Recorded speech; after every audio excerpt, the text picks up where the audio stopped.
नमस्कार, news foundation देख रहे हैं आप। मैं हूं आपके साथ धीरज सिंह। कोरोना की तीसरी लहर में बिहार की क्या स्थिति है, इसको लेकर बिहार के स्वास्थ्य मंत्री मंगल पांडे ने बताया कि जिस तरीके से लगातार तीसरी लहर एक समय में लग रहा था कि लगातार ऊंचाई छू रही है, लेकिन कोविड वैक्सीन के कारण बिहार में भी काफ़ी हद तक इसको काबू कर लिया गया है। अब परिस्थिति जो है काफ़ी नॉर्मल दिखाई देती हुई नज़र आ रही है। बता दें कि स्वास्थ्य मंत्री मंगल पांडे ने बताया कि बिहार में कोविड टीकाकरण की स्थिति भी काफ़ी दुरुस्त से चल रही है और जो बूस्टर डोज लगाने की बात हो रही थी उसको भी लेकर लगातार प्रक्रिया चल रही है। साथ ही साथ उन्होंने बताया कि जिस तरीके से कोरोना की तीसरी लहर पिक पर थी, उसके कारण डॉक्टर और स्वास्थ्यकर्मियों की छुट्टी को अनिश्चित काल के लिए रद्द कर दिया गया था, उसको अब इस फैसले को हटा दिया गया है। अब डॉक्टर अपनी मर्जी के हिसाब से छुट्टी ले सकते हैं। क्या कुछ कह रहे हैं बिहार के स्वास्थ्य मंत्री मंगल पांडे, छोड़ जाते हैं आप उनके वीडियो के साथ। देखिए, पूरे देश में और बिहार में भी कोरोना के संक्रमण में काफ़ी कमी आई है और अभी बिहार की स्थिति यह है कि कुल एक्टिव केस लगभग 1000 के करीब ही रह गया है। तो यह बताता है कि अब कोरोना के मामले बिहार में बहुत कम हो गए हैं। नंबर 2, जो प्रतिदिन नए मामले आते हैं वह भी पिछले कुछ एक दिनों से कम हुए हैं और उनका जो पॉजिटिविटी रेट है वह 0.10 से 0.13 के बीच में, मतलब बहुत ही कम है। तो इस कारण से राज्य की सरकार ने, माननीय मुख्यमंत्री जी ने निर्णय किया कि अब हम सारी चीज़ों को अनलॉक कर देंगे और सामान्य दिनों की तरह सारी व्यवस्थाएं चलेंगी। केवल जो कोरोना प्रोटोकॉल या कोरोना बिहेवियर है उसका अनुपालन हमको करना चाहिए और बच्चों की पढ़ाई हो या काम धंधे हो, रोजगार हो,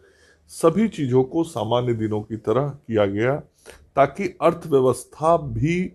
मजबूती के साथ आगे बढ़े और हम सब लोग इस देश को आत्मनिर्भर देश बनाना चाहते हैं, बिहार को आत्मनिर्भर बिहार बनाना चाहते हैं। तो आत्मनिर्भर बिहार के लिए जरूरी है कि आर्थिक रूप से भी राज्य मजबूती से आगे बढ़े और विगत 2 वर्षों में कोरोना के कारण निश्चित रूप से आर्थिक व्यवस्थाओं पर भी असर हुआ था। तो अब स्वास्थ्य मंत्री के नाते मैं ये कह सकता हूं कि अभी तक की जो जानकारी है उस जानकारी के अनुसार अभी आगे आने वाला समय ठीक रहेगा और अच्छे तरीके से सभी कार्य, चाहे वह शिक्षण का हो, व्यवसाय का हो, रोजगार का हो या अन्य जो सामाजिक गतिविधियां होती हैं वो सभी ठीक तरीके से चलेंगी और लोग पूर्व की तरह सामान्य जीवन